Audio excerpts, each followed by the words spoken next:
ठीक होंगे और क्लास लेने के लिए आप सभी बिल्कुल तैयार होंगे। जितने ऐसे छात्र हैं क्लास में आ चुके हैं, आप सभी का बहुत बहुत स्वागत है। ये हमारी एंशियंट हिस्ट्री की दूसरे नंबर की क्लास है। कल हमारी पहली क्लास हो चुकी है। थोड़ा सा विवरण पुरानी क्लास का करेंगे, उसके बाद हम आज की क्लास को यहाँ से आगे बढ़ाएंगे। ठीक है। जो बच्चे क्लास में आ चुके हैं, आप सभी को यहाँ देखकर मुझे बहुत अच्छा लगा। और बात रही कि कौन कौन बच्चे क्लास में जुड़ चुके हैं, तो आपकी कमेंटों की गति इतनी है कि मैं उसको नहीं पढ़ पा रहा हूँ। ठीक है।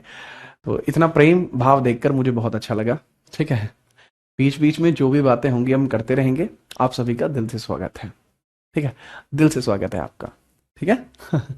अच्छा, कुछ बच्चों को ये डाउट है कि सर ये क्लास जो है हमारे बैच में चल रही है, दो जगह लाइव चल रही है। देखो, बात को समझना। यहां पर जो मैं एंशियंट हिस्ट्री पढ़ा रहा हूं, ये मैं एंशियंट हिस्ट्री ही पढ़ा रहा हूं, समझना बात को। तो इसमें एग्जाम स्पेसिफिक होने की जरूरत नहीं होती। ठीक है। तो आप ये समझिए कि जो आपको प्राचीन इतिहास पढ़ना है, वो आपका एक से अधिक जगह मर्ज चल रहा है। इसके पीछे का कारण आप जानते हैं। इसके पीछे का कारण है कि मैंने कुछ बैचेस के अंदर इसको एडिशनली ऐड कराया है। ठीक है। इस वजह से ऐसा है। मैं अब आपके सामने मतलब ये तो नहीं करना चाहता कि हाँ जी आपको पता नहीं लगेगा, अरे नहीं। ठीक है। मैं कभी आपके सामने मतलब वो है ना, मन में छल नहीं रखना चाहता, है ना। बात को समझिए। पहले मैं कल की क्लास के बारे में थोड़ा सा बताऊंगा, उसके बाद हम इस क्लास को स्टार्ट कर देंगे। अब बहुत आसानी से समझ पाएंगे। ठीक है। थोड़ा सा रिकॉल कर रहे हैं जो बच्चे कल नहीं आए थे उनके लिए। मैंने सबसे पहले बताया कि भाई हम इतिहास के बारे में पढ़ने वाले हैं। ठीक है।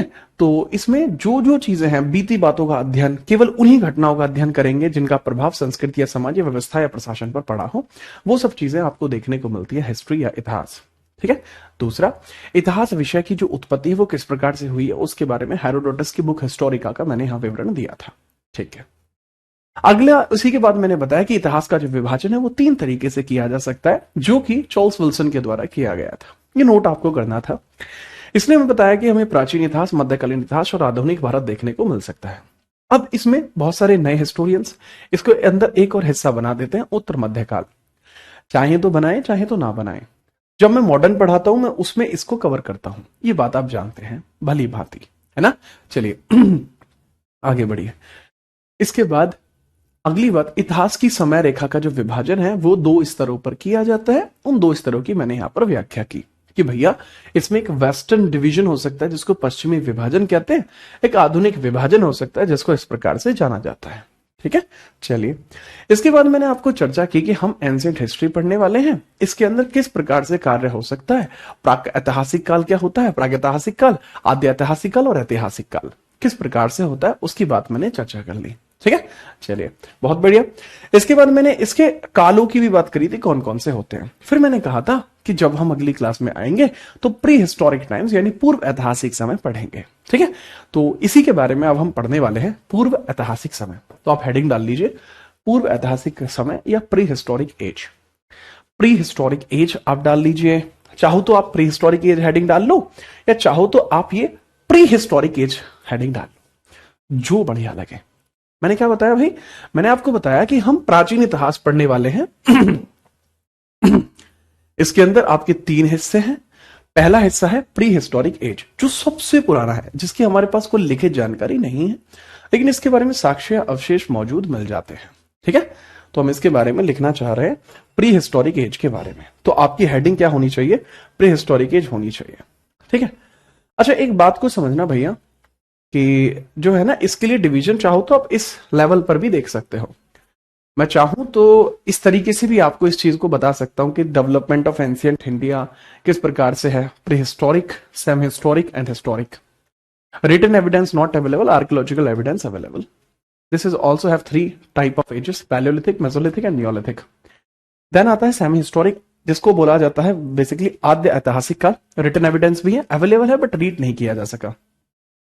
हिस्टोरिक आता बोथ है, आर्कियोलॉजिकल भी है एंड आपका लिटरेरी सोर्सेज भी है। बट वही बात आती है कि इसमें समझने वाली बातें वैसी नहीं हो पाएंगी। इस वजह से जो पैटर्न मैंने लास्ट क्लास में यूज किया था वो परफेक्ट था बाबू। ठीक है। तो ये तो सिर्फ मतलब कहने वाली बात थी कि इस तरीके से भी चाहे तो आप पढ़ सकते हैं, लेकिन बात वही थी। ठीक है। जो मैंने आपको बताया था लेवल वही था, अच्छी चीज वही थी जो मैंने आपको कल ऐसे सिखाई। तो इसी लेवल पे हम चलेंगे। वो सिर्फ मैंने उन छात्रों के लिए बताया था कि भैया पढ़ा वैसे भी जा सकता है और ऐसे भी जा सकता है, अब आपको जैसे अच्छा लगे वैसे बता देना है जी। हाँ, अब बात को समझिए, हेडिंग डाल लीजिए प्री हिस्टोरिक एज। तो बाबू हमारी हेडिंग क्या है? एंशिएंट इंडिया है, यूनिट 1 है एंशिएंट इंडिया की। तो एंशिएंट इंडिया की क्या, यूनिट 1।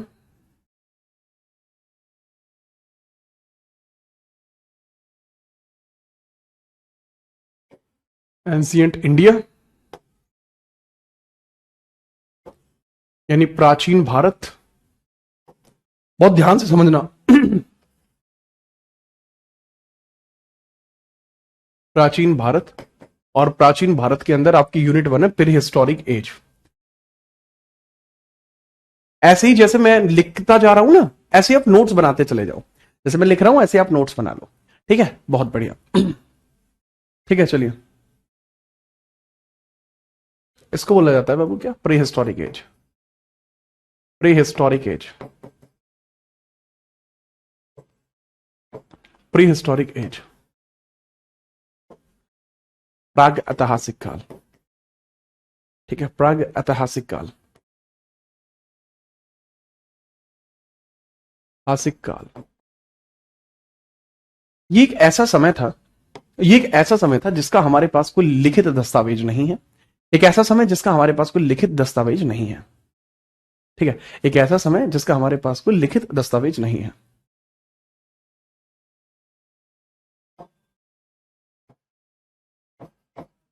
ऐसा समय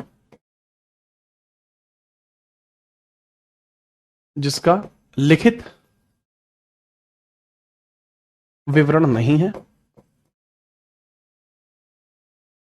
नहीं है। No literary source, no literary source. But इसका लिटरेरी सोर्स नहीं है, लेकिन हमारे पास इसका क्या है? इसका पुरातात्विक, पुरातात्व, पुरातात्विक जो है अवशेष, पुरातात्विक अवशेष उपलब्ध है, उपलब्ध है, पुरातात्विक अवशेष उपलब्ध है। ठीक है, तो पुरातात्विक का मतलब क्या होता है कि हिस्टोरिक या आर्कियोलॉजिकल एविडेंस इसके अवेलेबल है। आर्कियोलॉजिकल एविडेंस क्या है बाबू? अवेलेबल है, अवेलेबल है। क्लियर बात? अब देखो, इसका लिखित हमारे पास जानकारी नहीं है। क्यों यार? उस समय अगर कोई लिखित चीज होती, क्या वो अब तक बच पाती है? बच ही नहीं पाती है ना, दिक्कत नहीं हो जाती। हाँ, तो इस वजह से। लेकिन सर इसमें क्या होता है ना, ये वो वाला समय जो डायनासोर वाला समय था, आदि मानव वाला समय था, ये वो वाला समय है। इसी में एक बात आती है कि सर इसमें फिर ये बताइए आप कि सर इस उत्पत्ति के बारे में क्या आपका कहना है कि आखिरकार मनुष्य बना कैसे? क्योंकि मनुष्य का बनना बहुत ज्यादा जरूरी है। क्योंकि इस काल के अंदर हम दो चीजें पढ़ते हैं, प्रीहिस्टोरिक में हम दो चीजें पढ़ते हैं, stone age and copper age. लेकिन स्टोन एज और कॉपर एज, इन सब के बारे में जानने से पहले हमें जानना होगा कि सर जी ये आदि मानव जो थे ये कौन थे सर? जानते हो आप किसी एक आदि को? मैं भैया मैं कैसे जानूंगा है आदि मानव क्या? हाँ, तुम बहुत ऐब करते हो, ठीक है, चलो यहाँ पे आप समझिए कि हम सबसे पहले मानव की उत्पत्ति का थोड़ा विवरण पढ़ेंगे कि मानव की उत्पत्ति किस प्रकार से होती है। तो ह्यूमनॉइड्स से ही बने हैं हम सब। तो इसमें आपका पहला पॉइंट होगा मानव की उत्पत्ति। पहला पॉइंट होगा मानव की उत्पत्ति। मानव की उत्पत्ति आपका पहला पॉइंट होगा। Origin of human, origin of human, origin of human, humans. तो मानव की उत्पत्ति कैसे हुई है इसके बारे में हम समझते हैं। ठीक है, झिंगा लाला हूं, झिंगा लाला हूं, हाँ हाँ बढ़िया, मान जाओ इंसान बन जाओ, कैसी बात कर रहे हो तुम? तो इसके बारे में समझिए, हम सबके सब बनते हैं किससे जी? हम सबके सब बने ह्यूमनॉइड से। ह्यूमनॉइड से बने हैं हम सबके सब, ह्यूमनॉइड से बने हैं। ठीक है, ह्यूमनॉइड, नॉइड से बने हैं। अच्छा, जितना आप शांत रहोगे उतना ज्यादा समझ पाओगे। मैं इतना बता रहा हूं कि अगर आप पीसीएस के लिए भी पढ़ रहे हो तो इससे अधिक व्याख्या की जरूरत नहीं होगी, लेकिन वो तभी होगा जब आप शांत रहोगे, है ना? अब ह्यूमनॉइड के बारे में, अच्छा कितने ऐसे लोग हैं क्लास में जिनको ये लगता है कि इंसान ही जो है बंदरों से बने हैं? ठीक है, मतलब ऐसा कब हुआ कि भाई हम इंसान जो है, इंसान हमारे जो पूर्वज हैं वो बंदर हैं? ऐसा कितने लोगों को लगता है? ठीक है, कि बंदर ही थे जो बाद में चल के इंसान बन गए? कितने लोगों को ऐसा लगता है? ठीक है, वो बताइए। देखो, अब ह्यूमनॉइड के अंदर आपको दो तरीके की प्रजाति देखने को मिलती है। एक देखने को मिलता है ह्यूमन, और एक आपको देखने को मिलता है एप। एक देखने को मिलते हैं एप को एप्स। वो आपने मूवी भी देखी होगी, प्लेनेट ऑफ द एप्स, उसमें वो बोलते भी हैं, है ना? हाँ। अब इसके अंदर जो आपको देख रहे हैं ना, बंदर, लंगूर, चिंपैंजी, ये जितने भी लोग होते हैं ये एप वाली कैटेगरी में आते हैं। जैसे लंगूर हुआ है, बंदर हुए, चिंपैंजी हुआ, चिंपैंजी हुआ, तो ये। और मानव जो थे वो मानव अलग थे। ठीक है, मानव इसमें अलग थे, मानव इसमें अलग थे। हमारी संरचना पहले ऐसी नहीं रही होगी जैसी आज की डेट में है। ठीक है, ये कह रहा सर हमें लगता है। अच्छा, मान जा मान जा। तो भाई ये हमारे ना, ये हमारे बुआ फूफी के रहे होंगे, लेकिन एग्जैक्टली हमारे जो पूर्वज है ये नहीं रहे। ठीक है, तो एग्जैक्टली हम नहीं कह सकते कि हम बंदर से बने हैं, लंगूर से बने, चिंपैंजी से बने, क्योंकि हमारे पास इस चीज का कोई प्रूफ नहीं है। ये सिर्फ हमारा अनुमान है। ठीक है, ये सिर्फ हमारा अनुमान है, इस पे कोई ऐसा प्रूफ नहीं है जो ये डायरेक्टली कहता हो कि जी हम बंदर से बने। अच्छा चलो, बंदर से बने तो बाकी बंदर कैसे रह गए अभी? अगर हम बंदर से ही बने होते तो बाकी बंदर क्यों घूम रहे हैं अभी? कि सर पर्यावरणीय परिवर्तन हुआ होगा, कि कुछ जगह पे हुआ, कुछ जगह पे हुआ, लेकिन ऐसा तो है ही नहीं। जो विस्तार आप देखते हो अलग अलग क्षेत्र में, तो बंदर हर क्षेत्र में क्यों पाया जाता है आज की डेट में? बंदर अमेरिका में भी है, बंदर साउथ अफ्रीका में भी है, बंदर इंडिया में भी है। तो भैया कहीं के बंदर तो इंसान बने होते, वहां तो पूरे के पूरे मानव होने चाहिए थे, पर नहीं है। तो कहने की बात क्या है कि ये भले ही हमारे भैया रिश्तेदार रहे होंगे, पर मानव तो है अलग रहे हैं। लेकिन ऐसा क्यों कहा जाता है? क्योंकि ये दोनों ही ह्यूमनॉइड थे। ह्यूमनॉइड क्या है उसके बारे में समझते हैं।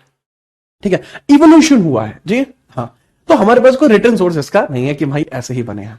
ठीक है, चलो कोई दिक्कत नहीं है। अब सर पहली बार जो ह्यूमंस आपको देखने को मिलते हैं, इनके बारे में आपको होता ना, पहली बार जो ह्यूमन आपको देखने को मिला वो कहां आपको देखने को मिला?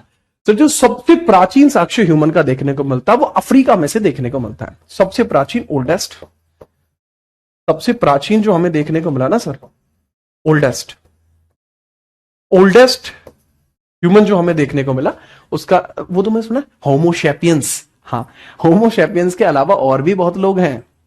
ठीक है, चलिए अब सबसे प्राचीन जो ओल्डेस्ट मानव हमें देखने को मिलता है उसका नाम था रामापिथेकस।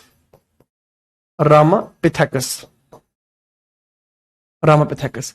अब जो रामापिथेकस भाई की संरचना थी ना, भाई रामापिथेकस की संरचना थी वो लगभग लंगूर जैसी थी। वो ऐसे झुक के चला करते थे, आपने बुक्स में देखा होगा ना। अब मैं इतना ज्यादा तो नहीं झुक सकता, मैटर हो जाएगा है, तुम क्या होगा कि सर तुम तो वही हो, तो वो आपको पता भी तो नहीं लगने देना। ठीक है तो ये समझिए जो रामापिथेकस है ये आधा झुककर चलता था, और इसी से आगे चल के धीरे धीरे होमोसेपियंस आए, बाकी लोग आए। ये तो रामापिथेकस आपको देखने को मिलता है, रामापिथेकस, रामापिथेकस। और ये जो रामापिथेकस है ना भाई, यही जो है ये आधा झुककर चलता था, आधा झुककर चलता था, ये झुककर चलता था, आधा झुककर चलता था। कौन? रामापिथेकस। तो रामापिथेकस के बारे में थोड़ा सा याद रखना। इसके बाद आपके आते हैं ऑस्ट्रेलोपिथेकस। ऑस्ट्रेलोपिथेकस यही डेवलप हुआ, आगे चल के ऑस्ट्रेलोपिथेकस बना, ऑस्ट्रेलोपिथेकस, ऑस्ट्रेलोपिथेकस। ये सीधा चला, ये वो मानव था जो सीधा चला। सर रामापिथेकस लंगूर थे या आदमी थे? अरे आदमी थे भाई, ये लंगूर जैसे लगते थे तो आदमी पर लंगूर जैसे लगते थे, है ना? तो रामापिथेकस, ऑस्ट्रेलोपिथेकस आपको देखने को मिलता है, ऑस्ट्रेलोपिथेकस, पिथेकस। तो आपसे एक सवाल आ सकता है कि वो पहला मानव संरचना कौन सा था जो सीधा चलता था? दी वो था जी आपका ऑस्ट्रेलोपिथेकस। ये सीधा चलता था, सीधा चलता था। तो ये पहली संरचना है that was walking straight, walking straight था जी, बिल्कुल कति एकदम दमादम चलता था, एकदम बढ़िया तरीके से। ठीक है, तो ये आपको देखने को मिलता है। ठीक है, चलो अब एक और मानव की हम बात करेंगे यहां पर, ठीक है। लंगूर को इंग्लिश में क्या बोलते हैं? एप बोलते हैं, एप। नोट करिए, एप बोलते हैं इसको, ठीक है। चलो फटाफट आगे बढ़िए, हम आगे बढ़ते हैं, ठीक है। चलो अब एक बात सोचो कि सर आग की खोज कौन से वाले ने करी थी? बताऊंगा बताऊंगा, मान जाओ, ठीक है। चलिए, नोट हो गया। सर ये मानव जैसी एक्टिविटीज, अबे मानव ही थे ये, हमसे पुराने वाले, हमारा पुराना वर्जन था ये। जैसे सॉफ्टवेयर अपडेट हो जाता है ऐसे हम अपडेटेड हैं, वी आर जस्ट अपडेटेड, ठीक है। नोट कर लिया आपने?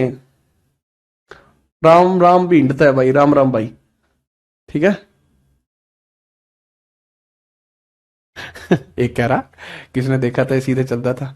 मेरे पे वीडियो पड़ी है, ले जाइयो है, आइयो सिलेक्शन के बाद आइयो, मैं वीडियो दे दूंगा आपके फोन में, रामापिथेकस और ऑस्ट्रेलोपिथेकस की। चलो आगे बढ़ो, कर लिया ना नोट? ये बहुत बढ़िया मोनू, ठीक है। आगे बढ़ो। तनक शांति नहीं है, तनक जिसे कहना है, ये आपने नोट कर लिया ना बाबू, ये रामापिथेकस ऑस्ट्रेलोपिथेकस। इसके बाद हमें एक ऐसा मानव देखने को मिलता है जो सबसे ज्यादा बुद्धिमान मानव हमें यहां पर देखने को मिलता है।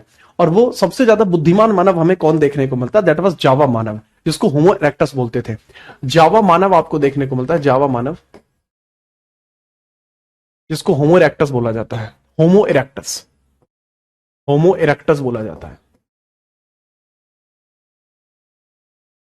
इरेक्टस, इसको होमो इरेक्टस बोलते हैं, होमो इरेक्टस, ठीक है। होमो इरेक्टस इसको माना जाता है। कहां पाया जाता है सर? ये हिंद महासागर वाले एरिया में, जो अपना आसपास का क्षेत्र है, हिंद महासागर वाला एरिया, हिंद महासागर वाला एरिया, हिंद महासागर वाला जो एरिया है, ठीक है, इंडियन ओशन वाला, उस क्षेत्र में पाया जाता है। इंडियन ओशन वाला जो एरिया, वहां पर ये पाया गया। तो जो जावा मानव आपको यहां देखने को मिला था, जावा मानव, तो जावा एक जगह है जो वर्तमान इंडोनेशिया में है। ये वर्तमान इंडोनेशिया में आपको देखने को मिलती है, इंडोनेशिया में आपको देखने को मिलती है। तो होमो इरेक्टस जो था वो सबसे समझदार प्रजाति थी, पर ये चल नहीं पाए। सबसे समझदार प्रजाति थी, सबसे समझदार प्रजाति थी, सबसे समझदार प्रजाति, सबसे समझदार प्रजाति थी, मोस्ट, ठीक है। समझदार का मतलब होता है most Sen, most Sen species थी ये। लेकिन मोस्ट सेन का हमें कैसा क्यों लगता है? क्योंकि इनकी खोपड़ी का जो आयतन था वो सर्वाधिक था। 1400 ग्राम के आसपास इनकी खोपड़ी का आयतन था जो सर्वाधिक था, ठीक है। इनका जो खोपड़ी का आयतन था, इनकी खोपड़ी का आयतन सर्वाधिक था, खोपड़ी का आयतन सर्वाधिक था। लगभग 1400 ग्राम के आसपास इनकी खोपड़ी का आयतन था। वैसे 1236 होता है, ठीक है। 1131 महिलाओं का होता है, तो 1231 यानी पुरुष ज्यादा समझदार होते हैं महिलाओं से। होते तो हैं भैया, खोपड़ी के आयतन के अकॉर्डिंग अगर देखेंगे तो होते हैं। उसी हिसाब से सबसे समझदार थे, खोपड़ी का आयतन इनका सर्वाधिक पाया गया, होमो इरेक्टस। लेकिन जो होमो इरेक्टस है, हमें कैसे पता थी सब समझदार थे? आग की खोज भी इन्होंने ही की थी, ठीक है। आग की जो खोज है वो भी इन्होंने ही की थी। तो जो आग की खोज की बात करोगे ना, आग की खोज, वो भी इन्होंने ही की थी, खोज इन्होंने ही की थी। डिस्कवरी ऑफ फायर इन्हीं के द्वारा की गई थी, ठीक है सर जी। अब बहुत बहुत ध्यान से मेरी बात को समझना कि यहां चलो ठीक है होमो इरेक्टस, लेकिन होमो इरेक्टस जो थे ना, वो अधिक समय तक चल नहीं पाए। योग्यतम की उत्तर जीविका का सिद्धांत आपको देखने को मिलता है, survival of the fittest, survival of the fittest की हम बात करते हैं, ठीक है। यह प्रजाति विलुप्त हो गई थी, यह प्रजाति विलुप्त हो गई, विलुप्त हो गई, यह प्रजाति विलुप्त हो गई। दिस स्पीसीज, ठीक है। मतलब ये हमारे, ये समझो रिश्तेदार थे हमारे, ये हम नहीं है, हमारे आसपास के थे, ठीक है। हाँ, this species has been eradicated, या आप कह सकते हैं विलुप्त हो गई, इरेडिकेट हो गई, ठीक है, गायब हो गई, खत्म हो गई, फिनिश्ड, ठीक है, डिमिनिश्ड।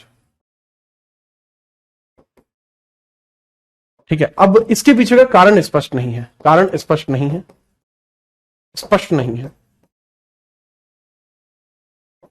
No reason. लेकिन हाँ एक बात है, डार्विन का कुछ कहना है इसके बारे में।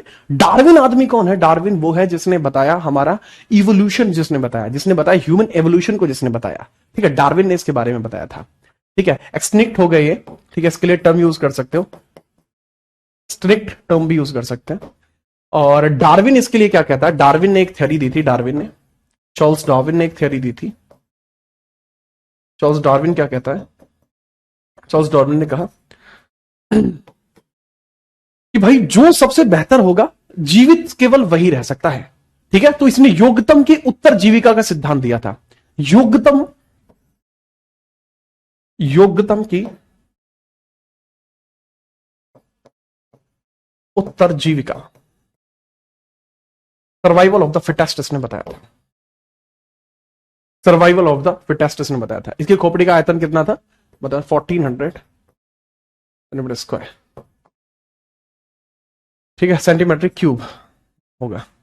तो इसने बताया योग्यतम की उत्तर जीविका का सिद्धांत, सर्वाइवल ऑफ फिटेस्ट। इसका कहना यह है कि जो अपने आप को बदल लेगा वो बेहतर रहेगा। लेकिन हर कोई व्यक्ति अपने आप को नहीं बदल पाता।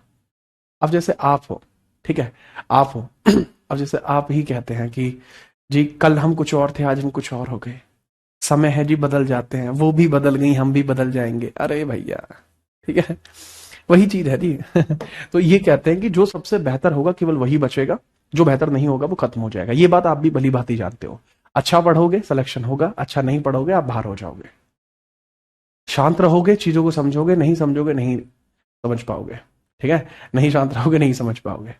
तो बड़ी बात यही होती है कि भाई जो योग्यतम होगा, जो बेस्ट ऑफ द बेस्टेस्ट होगा, वही आगे बढ़ पाएगा, उसी की उत्तर जीविका बच सकती है। उत्तर जीविका का मतलब होता है आगे जीवन का चलना, ये तभी संभव है।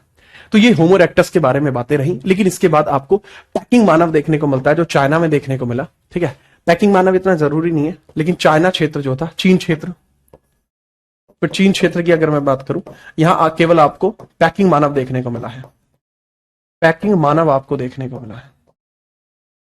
पैकिंग मानव कहां पाया जाता था? चाइना में पाया जाता था। ठीक है, तो पैकिंग मानव पाया जाता, इतना इंपॉर्टेंट नहीं है, छोड़ सकते हैं चाहे तो, स्किप करते हैं।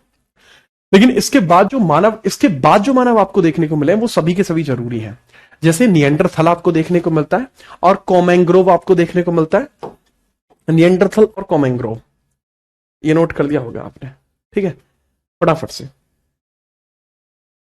ठीक है, चलो हम कहां से आए हैं वो भी पता लगेगा, रुक जाओ।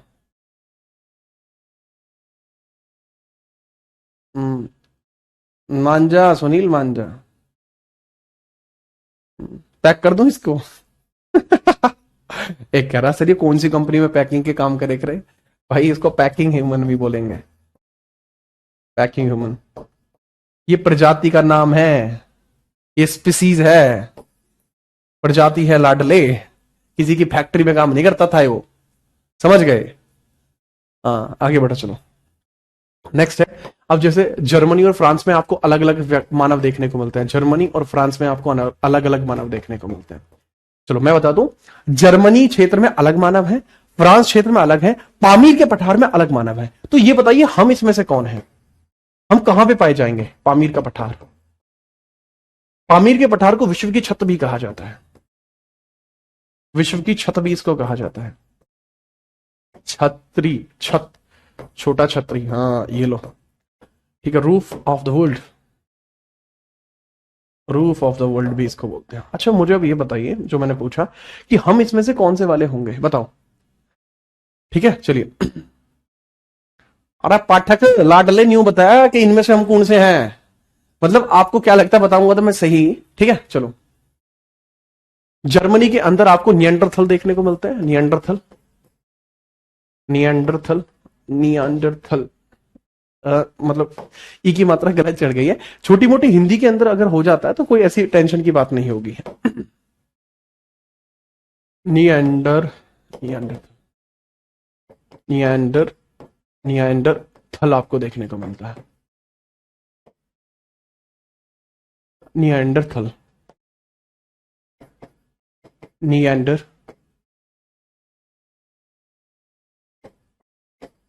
डरथल, निएंडरथल, ठीक है। और फ्रांस के अंदर जो आपको देखने को मिलते हैं, फ्रांस के अंदर जो देखने को मिलते हैं कोमैंग्रोव, क्रोमैंग्रोव आपको देखने को मिलते हैं, क्रोमैंग्रोव आपको देखने को मिलते हैं, क्रोमैंग्रोव, क्रोमैंग्रोव आपको देखने को मिलते हैं, क्रोमैंग्रोव आपको देखने को मिलते हैं। लेकिन हम जहां पर थे, जो हमारा एरिया है, दैट इज पामीर का पठार, यहां आपको देखने को मिलते हैं होमोसैपियंस, होमोसैपियंस आपको देखने को मिलता है, होमोसैपियंस आपको यहां देखने को मिलते हैं, ये हैं हम, होमोसैपियंस, होमोसैपियंस आपको यहां देखने को मिलते हैं भैया, हाँ, होमोसैपियंस हमें यहां पर देखने को मिलते हैं, ठीक है। चलिए, क्लियर, बहुत बढ़िया। तो that is very specific Homo sapiens. अच्छा, बहुत सारे इतिहासकार हैं, ठीक है, जैसे इसके अंदर अलग अलग इतिहासकार का अलग अलग कहना है। अब इसी के अंदर इतिहासकार की अगर मैं अलग अलग इतिहासकार के नाम लूंगा, जैसे चार्ल्स विल्सन का कहना है कि निएंडरथल और कोमैंग्रोव, इन पर अटैक करके ही होमोसैपियंस ने अपने प्रभाव को मजबूत किया।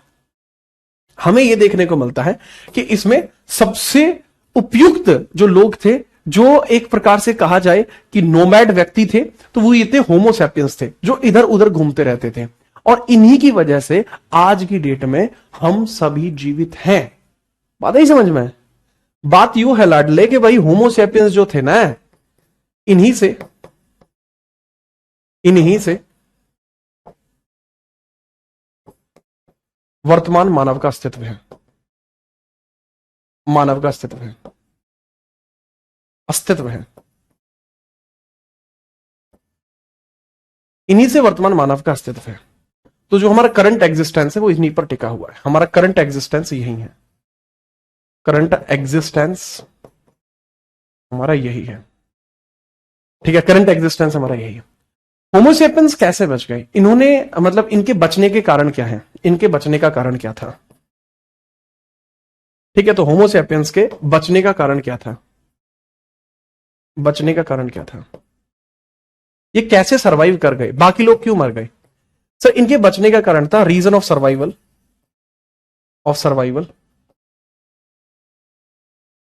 रीजन ऑफ सर्वाइवल क्या था? पहली बात, इन्होंने बराबर बराबर ना, ठीक है, इन्होंने बराबर बराबर क्या करा भाई अपना, समझिए, इन्होंने निरंतर स्थानों का परिवर्तित किया, इन्होंने निरंतर स्थान परिवर्तित किया, स्थान परिवर्तित किया, परिवर्तित किया, यानी इन्होंने घुमक्कड़ जीवन इन्होंने जिया, घुमक्कड़ जीवन जिया, नोमैड लाइफ इन्होंने जी है, नोमैड लाइफ, नोमैड लाइफ इन्होंने जी है, नोमैड लाइफ, स्पेलिंग गलत है नोमैड की, नोमैड लाइफ इन्होंने जी है।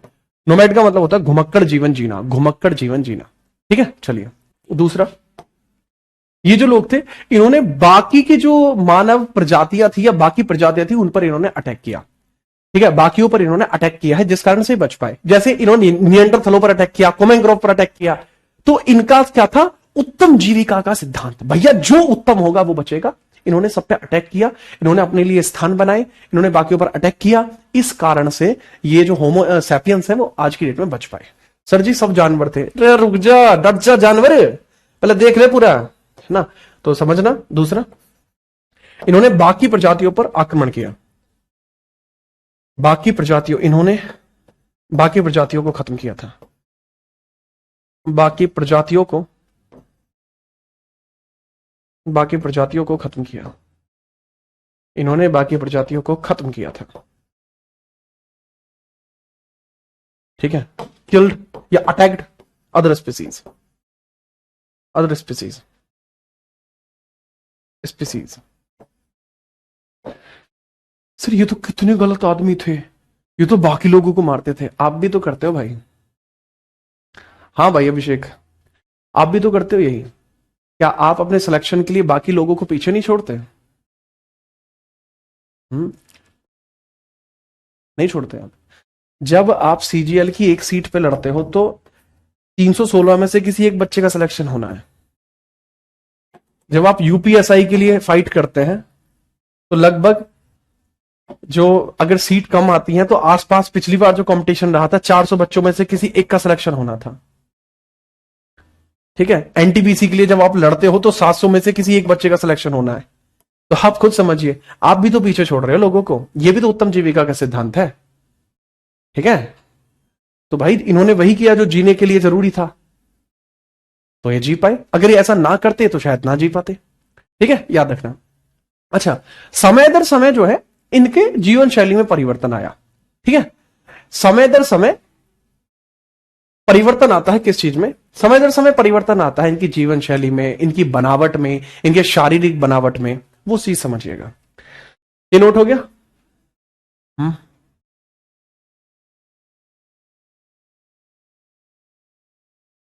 समझ में आई भाई? सर हम तो मेहनत करते हैं। अरे ये भी तो मेहनत ही कर रहे हैं जी। अरे भाई उस समय इनमें इतना दिमाग थोड़ी था कि दूसरे उनको ना मारे। ये हो सकता है संधि करके जी सकते थे, पर इनमें इतनी बुद्धि कहां थी? है वो भी तो समझो। इनमें बुद्धि होती तो बात ही अलग ही। ठीक है, पहले ये बोले कर भी नहीं थे, हु करते थे। है वो देखो। समझो, आगे बढ़ो, आगे समझिए। तो भाई इसमें मानव शरीर में या मानव प्रजातियों में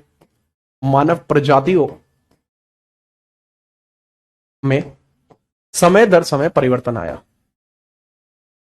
दर समय परिवर्तन आया, परिवर्तन आया। ठीक है, चलो इसको बोलते हैं evolution of human species. Human species took a long period. बहुत समय लगा है ह्यूमन पीरियड के, बहुत समय लगा है ह्यूमन पीरियड के इसी एवोल्यूशन में। अब वो हमें कैसे पता? जैसे इसके अंदर एक थ्योरी आती है लैमार्कवाद, लैमार्क की थ्योरी आती है। जैसे एक थ्योरी है जो है लैमार्क की थ्योरी, लैमार्कवाद। जैसे लैमार्क की थ्योरी है, ठीक है, लैमार्क, इस लैमार्क की थ्योरी है। क्या बोलता है लैमार्क? लैमार्क का अपना अलग हिसाब है। लैमार्क क्या कहता है? दरअसल लैमार्क कहते हैं कि मानव शरीर के जिस अंग की जरूरत थी वो अंग बचा, जिस अंग की जरूरत नहीं थी वो अंग खत्म होते चले गए, वो अंग खत्म होते चले गए। ठीक है, चलो प्रयोग और अनुप्रयोग के आधार पर संरचना, प्रयोग और अनुप्रयोग के आधार पर संरचना, वह अनुप्रयोग के आधार पर संरचना, प्रयोग के आधार पर संरचना, आधार पर संरचना। ठीक है, इसको समझना। Body structure according use and application, use and application. Application कहने की बात क्या हुई बाबू? कि जो जिसने जैसा यूज किया, ठीक है, चलिए, जो जिसने जैसे यूज किया उस हिसाब से उस व्यक्ति के, जो आप कह सकते हैं कि उसके तरीके बचे। जिसने जैसे यूज नहीं किया उसके तरीके वैसे नहीं बचे। ठीक है, मानव का एवोल्यूशन होने में 6 करोड़ से ज्यादा साल लगे हैं। और ये जो समय है ना प्रयोग के आधार पर संरचना, एक दो दिन में नहीं आती, करोड़ों वर्षों का समय लगता है इसमें।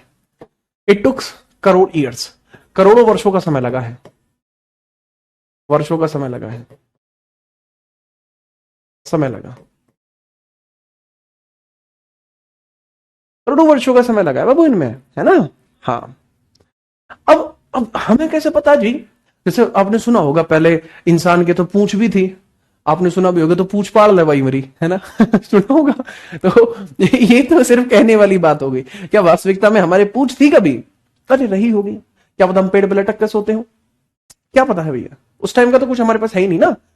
तो सिर्फ कंकाल मिलते हैं जमीन में दबे हुए, तो उसमें कैसे पता जी?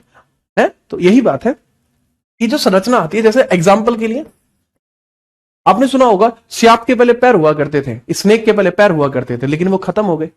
जैसे मानव की पूंछ शायद रही हो ना, मानव की पूंछ का विलुप्त होना, का विलुप्त होना, इंसान ने पूंछ का प्रयोग करना बंद कर दिया, ये बंद हो गई। ठीक है, याद रखिए।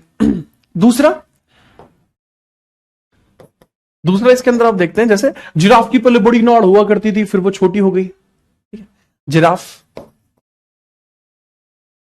की बड़ी नाड़ होना,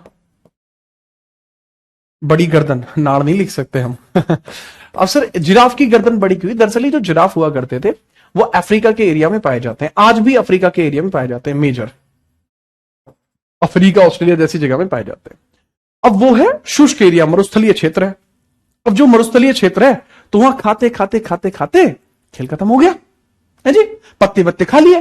तो अब उन्होंने अपनी आंख को, मतलब नाड़ को उन्हें ऊपर करना पड़ा ताकि वो बड़े बड़े पेड़ों के पत्ते खा सके, तो इस वजह से उनकी नाड़ ऊपर हो गई। ठीक है, चलिए, तो ये चीज आपको थोड़ी सी देखने को मिलती है, जिराफ की बड़ी गर्दन होना या सर्प के पैरों का खत्म हो जाना, सर्प के पैर खत्म हो जाना, खत्म होना। कि पहले स्नेक के पैर होते थे, वो झाड़ियों में से निकलने में दिक्कत आती थी, तो वहीं पे वो खत्म हो गए। सर डायनासोर कब थे? भाई डायनासोर जो थे वो इसी समय थे, जबकि ये बात चली है तो इसी समय डायनासोर भी हुआ करते। नाड़ का मतलब होता है यार, गर्दन को नाड़ बोलते हैं हमारे यहां, ठीक है, नाड़ बोलते हैं हम यहां। ठीक है, चलिए, ठीक है, चलिए, क्लियर है? यहां कोई दिक्कत तो नहीं है? मेरे ख्याल से कोई दिक्कत इसमें नहीं होगी आपको। ठीक है, अब ये सारी की सारी बातें जो आपको यहां देखने को मिलती हैं, ये सारी की सारी बातें जो आपको यहां देखने को मिलती हैं, ये किसी एक थ्योरी को फॉलो करती हैं। अब लेकिन मानव सिद्धांत की बहुत अन्य थ्योरीज भी हैं, लेकिन उसमें से हम किस थ्योरी को सबसे सर्वोपयुक्त मानते हैं वो बताइए। देखो, मानव विकास की अत्यंत थ्योरी है, अलग अलग व्यक्तियों के द्वारा मानव विकास को अलग अलग प्रकार से बताया गया है। ठीक है, लेकिन ये है कहां पे, ये हम पूछ रहे हैं। देखो, मानव विकास की सबसे उपयुक्त थ्योरी जो मानी जाती है वो है theory of evolution by Charles Darwin. Darwin के द्वारा सबसे उपयुक्त इसकी थ्योरी मानी जाती है। मानव विकास की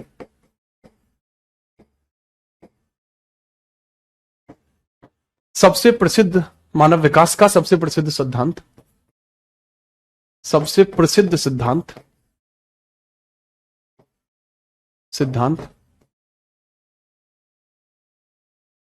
ठीक है,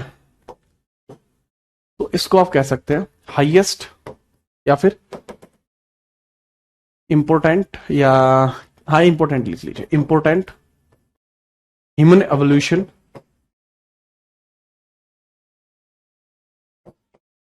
by Charles Darwin. Charles Darwin,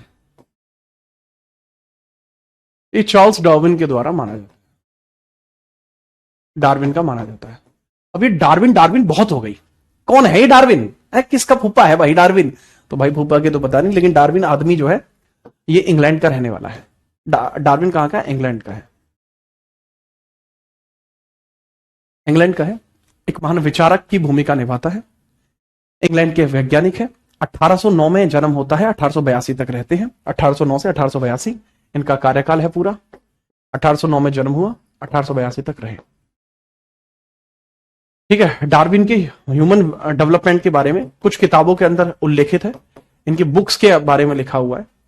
तो इनकी दो बुक्स आपको देखने को मिलती है जो बहुत इंपॉर्टेंट है। Origin of species 1859, origin of species, origin of species 1859, origin of species बहुत फेमस किताब है। ठीक है, जातियों का उद्भव कहा जाता है इसको, जातियों का उद्भव, जातियों का उद्भव कहा जाता है इसे, यहां देखने को मिलती है। 1859 में आई थी। किताब की ईयर याद रख लेना, दोनों ही किताबों की ईयर याद रख लेना। और डिसेंट ऑफ मैन ये भी है 1871, descent of man, descent of man 1871। ठीक है, इसका मतलब क्या होता है? डिसेंट ऑफ मैन का मतलब बेसिकली क्या होता है? मानव के वंश। ठीक है, याद रखना, मानव के वंशज। इन किताबों के अंदर ही लिखा हुआ है कि भाई मानव विकास आखिरकार हुआ कैसे। इन किताबों के अंदर ही लिखा हुआ है कि आखिरकार मानव का विकास हुआ कैसे। जब ये 7 साल के थे, ठीक है, जब ये जो आदमी थे ना, चार्ल्स डार्विन, जब 7 साल के थे तब ये अपनी बीगल नाम के जहाज पर निकल गए थे और इन्होंने विश्व भर को घूमा था। और तब एंड में जाके इन्होंने कहा था कि हम किसी एक बड़ी शक्ति का एक हिस्सा हैं और उन्होंने हमें बनाया है एक बड़ी शक्ति ने। क्या है, क्यों है, कैसे है, वो नहीं पता, लेकिन हम एक बहुत बड़ी शक्ति का एक हिस्सा है जिन्होंने हमें बनाया है। हमारे होने ना होने से उन्हें कोई फर्क नहीं पड़ता। क्या ये भगवान को मानते थे? हालांकि ये साइंटिस्ट हैं। इनकी बातें अगर आप सुनोगे ध्यान से तो पता लगेगा कि हाँ, ये भगवान को मानते थे, पर अपनी किताबों में इसको साइंटिफिक रीजन के तौर पर समझाते हैं। ये कहते हैं कि पहले एक यूनिसेल्युलर ऑर्गेनिज्म बना। यूनिसेल्युलर ऑर्गेनिज्म बना यानी एकल शैल जो है कणिका के साथ एक जीव की उत्पत्ति हुई, वो बहुशैल हो गया और धीरे धीरे करके उसी ने ही अलग अलग जो है जीवों का रूप ले लिया और जिसको जैसी परिस्थिति मिली वो उस हिसाब से वैसा डेवलप हो गया। मानव और बंदर अलग अलग है, ये इसी ने कहा था, वरना पहले हमें लगता था कि हम बंदर से ही बने हैं।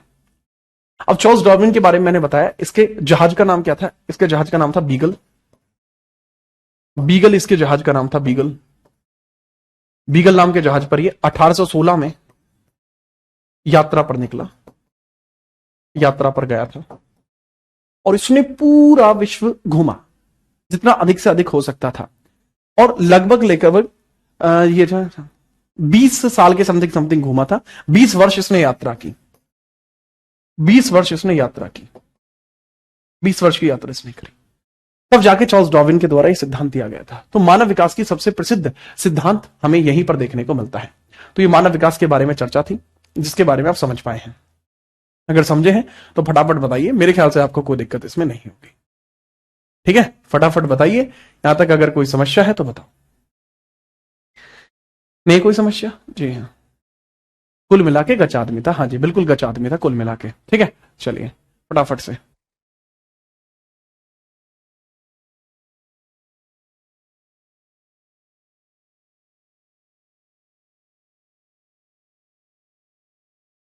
चलिए बहुत ध्यानपूर्वक बातों को समझिए। ठीक है, चलो। तो ये जितनी भी बातें मैंने आपको बताई ये शायद आपको समझ में आई होंगी। इसके बाद हम बात करते हैं जैसे प्री हिस्टोरिक एज के बारे में। ये तो होगी मानव की उत्पत्ति। अब यही जो मानव है, यही जो मानव अब यहां पे बना था, होमोसैपियंस जो मानव बना था ना, उस होमोसैपियंस की बात करते हैं। अब होमोसैपियंस का जो विकास है वो हम 2 कालों में पढ़ सकते हैं। प्राग ऐतिहासिक काल में, ये थियरी इस तरीके से लिख ली गया, प्राग ऐतिहासिक काल के अंदर, प्राग ऐतिहासिक काल में, ठीक है, प्री हिस्टोरिक एज में, प्रीहिस्टोरिक एज में, प्रीहिस्टोरिक एज के अंदर जो हम पढ़ रहे हैं ना, प्रीहिस्टोरिक एज ही तो इसको कहते हैं, जो हम पढ़ रहे हैं इसको प्रीहिस्टोरिक एज ही तो बोलते हैं। प्राग ऐतिहासिक काल में, प्राग ऐतिहासिक काल में, प्राग ऐतिहासिक काल में, प्राग ऐतिहासिक काल, इसमें जो भी मानव थे उनके विकास को 3 अलग अलग खंडों में दर्शाया गया है। मानव के विकास को, इसमें मानव विकास को, मानव विकास को 3 भागों में बांटा गया है। 3 भागों में बांटा गया है।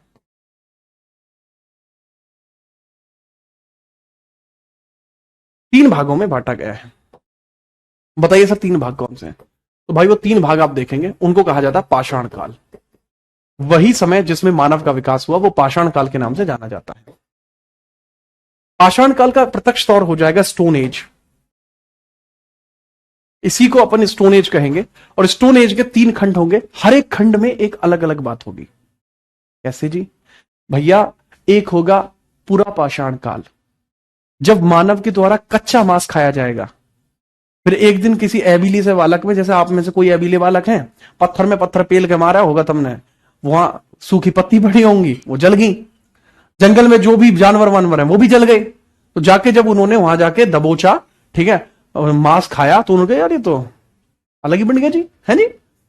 फिर उन्हें पता लगा अच्छा आग जलानी है। फिर उन्होंने और पत्थर मारे और पत्थर मारे, फिर आग जला दी उन्होंने। तो जलवा था जी उनका, है ऐसे। दिमाग देखो तुम, जब जब पेड़ के पत्ते हिलते होंगे तो हटो बचो।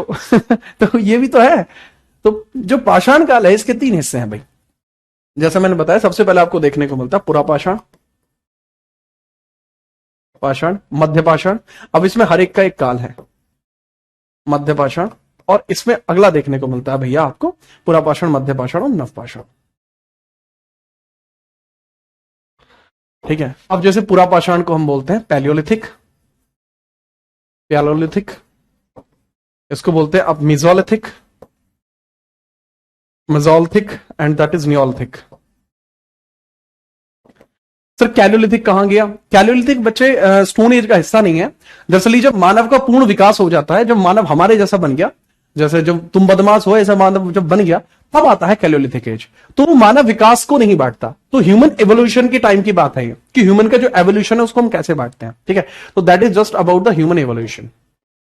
ये सिर्फ ह्यूमन इवोल्यूशन की बात करता है। तो इसमें सबसे पहले आप हेडिंग डाल लीजिए स्टोन एज के अंदर पुरा पाषाण काल। तो इस पुरा पाषाण काल में क्या कुछ हुआ है, सबसे पहले हम इसकी बात करेंगे। जो प्राग ऐतिहासिक काल है इसको किस तरीके से बांटा जाएगा। अब आपसे पूछा जाएगा सर इसको बांटा किसने था? यह वैज्ञानिक थॉमसन के द्वारा बांटा गया था। ये जो विभाजन मैंने किया है यह वैज्ञानिक थॉमसन के द्वारा विभाजन किया गया था। यह विभाजन वैज्ञानिक थॉमसन ने किया है। ये जो डिवीजन है ना जो मैंने ये वाला किया है वैज्ञानिक थॉमसन ने किया है। अरे यार, अरे वैज्ञानिक के द्वारा किया गया। क्या नाम है? Thomson, scientist Thompson.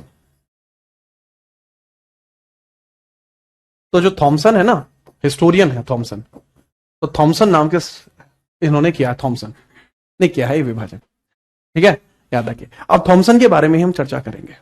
ठीक है, चलिए। अब सबसे पहले आपसे पूछा जाएगा पैलियोलिथिक एज। तो मैं पैलियोलिथिक एज के बारे में बताना शुरू करता हूं, है ना। जतिन चारो थम, हाँ बढ़िया। अब इसके बारे में थोड़ा सा देखना शुरू करते हैं। भाई एक दो पेज डिलीट कर दूं तो जरा।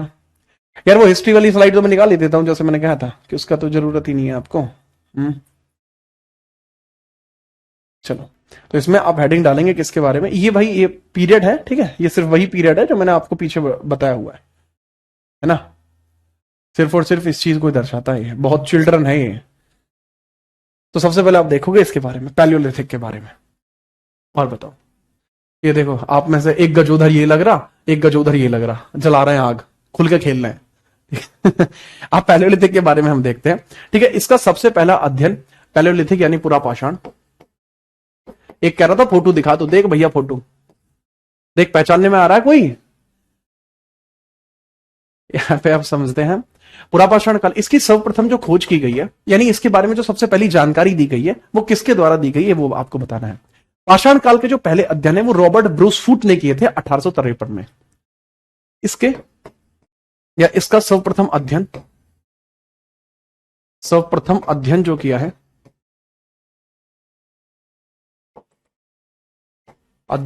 है, वो रॉबर्ट ब्रूस फूट ने किया है। तो ब्रूस फूट ने किया था, सबसे पहला अध्ययन जो किया था। किसने किया था? रॉबर्ट ब्रूस फूट ने किया था। अब जो रॉबर्ट ब्रूस फूट है उन्होंने सबसे पहले अध्ययन किया कब था? तो रॉबर्ट ब्रूस फूट ने अध्ययन किया था 1863 में। ठीक है, 1863 में किया था, 1863 में किया था। कब किया था? 1863 में, 1863 में। कब किया था भाई? 1863 में किया था सर्वप्रथम अध्ययन। इसका फर्स्ट जो स्टडी की है, इसी वजह से इनको कहा जाता है फादर ऑफ स्टोन एज। इसी वजह से रॉबर्ट ब्रूस फूट को हम क्या बोलते हैं? फादर ऑफ स्टोन एज भी बोलते हैं इनको, फादर ऑफ स्टोन एज भी बोलते हैं। सर जी चलो फादर ऑफ स्टोन एज तो ये हो गए, चाचा मौसा ये भी बोलते हैं किसी को? ना जी ना, बिल्कुल नहीं। ये फादर ऑफ स्टोन एज इनको कहा जाता है। पाषाण युग के जो निर्माता या के तौर पर इनको जाना जाता है। ठीक है, पाषाण युग के निर्माता के तौर पर इनको जाना जाता है। इस समय में जो मानव हुआ करता था पूरी तरीके से विकसित नहीं था, कच्चा मांस खाया करता था। मानव पूर्ण विकसित नहीं था। इस समय में मानव पूर्ण विकसित नहीं था,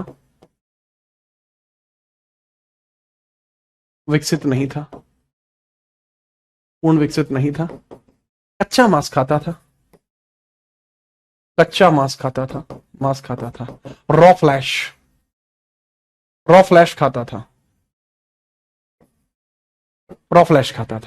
कच्चा मांस खाता था, रॉ फ्लैश खाता था। ठीक है, याद रखिएगा। बहुत बेहतरीन। चलो 2 बालक मैंने यहां देख लिए, इनका थोड़ा सा ट्रीटमेंट करा जाएगा अब है। तो कच्चा मांस खाता था, एकदम कच्चा कच्चा मांस, ठीक है। क्यों? क्योंकि आग जलानी इसको उस समय इतनी नहीं आती थी, शिकार की इसको पूरी जानकारी नहीं थी, विकसित नहीं था, जैसा मैंने बताया शिकार की पूर्ण जानकारी नहीं थी, पूर्ण जानकारी नहीं थी, जानकारी नहीं थी। He has the less knowledge about less knowledge about the hunting। Hunting के बारे में इसको बहुत कम पता था, हंटिंग के बारे में आपको इसको बहुत कम पता था। खानाबदोश जीवन था, नोमैड्स हुआ करते थे, खानाबदोश जीवन, ठीक है, खानाबदोश जीवन था, खानाबदोश जीवन। भैया खानाबदोश जीवन किसे कहते हैं? Nomad life, nomad life. खानाबदोश जीवन का मतलब है अस्थिर जीवन, इसका मतलब है भैया अस्थिर जीवन, अस्थिर जीवन था इसका, अस्थिर जीवन था, अस्थिर। आज यहां पे कल वहां पे, ठीक है। क्यों यार? पहले जमाने में सारी फैसिलिटी एक जगह नहीं मिलती थी, जैसे आपको एक जगह फैसिलिटी मिल जाती है, इसको नहीं मिलती थी, ठीक है। चलिए, इस समय मानव आदि मानव हुआ करता था, इस समय जो मानव हुआ करता था इसको आदि मानव कहते थे।